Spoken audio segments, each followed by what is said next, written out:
In this session, we will look at loops in the C programming language, and we will start with a very basic kind of loop, which is known as the while statement. Okay. So, the general form of a while statement is similar to that of an if, which is that there is an expression and you say while that expression, then do the statement. Okay. So, the flowchart corresponding to the expression will be the while expression will be you test whether the expression is true or false. If it is true, you do the statement. If it is false, you exit out of the loop and execute the next statement outside the loop. So, if the expression is true in C, that is the expression is non-zero, then execute the statement and go to the step outside the loop.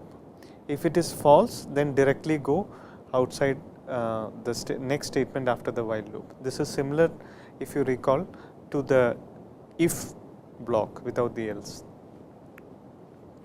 Okay. So, loops are a new thing that explicitly there was no loop construct in a flowchart. We just had this way of going back to the expression, but in programming languages, loops are such a basic programming need that in addition to the if block, you have a loop construct as well. Okay.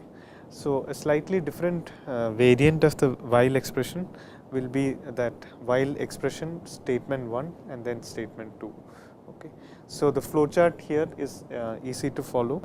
So, you first test whether the expression is true. If the expression is true, then you execute statement 1, and then after you execute statement 1, then go back to the expression. Okay. If the statement is false, if the expression is false, then you go to statement 2. Okay. So, while the expression is true, execute statement 1, and if the expression is false, then execute statement 2.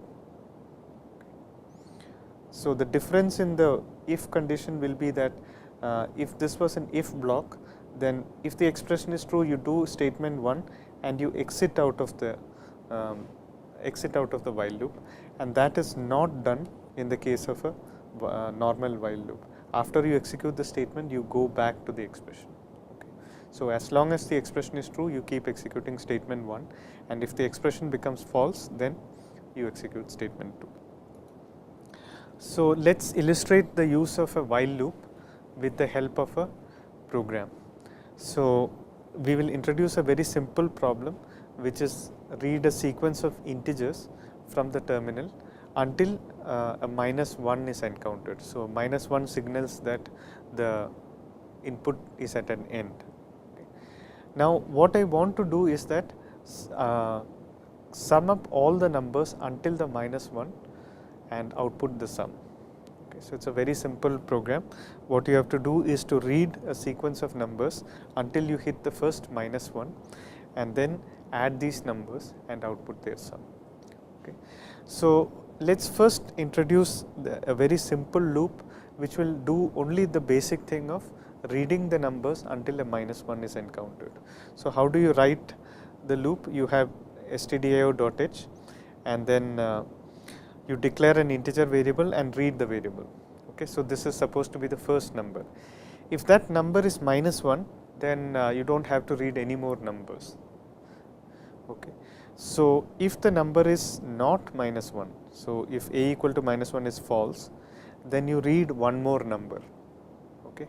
After you read one more number, you do not finish the loop, you go back and test whether the loop condition is still true. Okay. So, you go back and check whether the second number you read was -1 or not. Okay.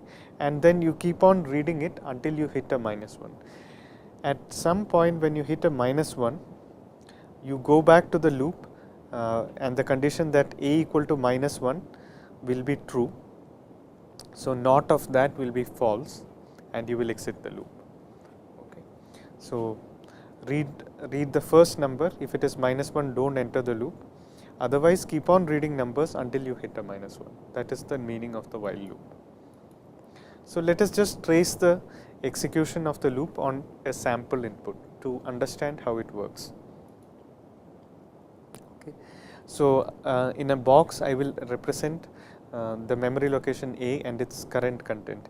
So, I run the program after compiling a.out, and let us say that I enter the number 4. Okay. Now, you scan the number 4, so memory location A becomes 4. Now, 4 is not -1, so you enter the loop. Okay. So, then and let us say that the next number is 15. Okay. You read the number into A, so memory location A is now 15. 15 is not -1, so you again enter the loop. You enter -5, -5 is not -1, so you enter the loop again. Okay. At this point, you enter, you scan the number into A and A becomes -1. Okay. So, you go back to the loop again, and now the test that, so A equal to -1, so not of that is false. So, the while condition becomes false. At this point, you exit the program.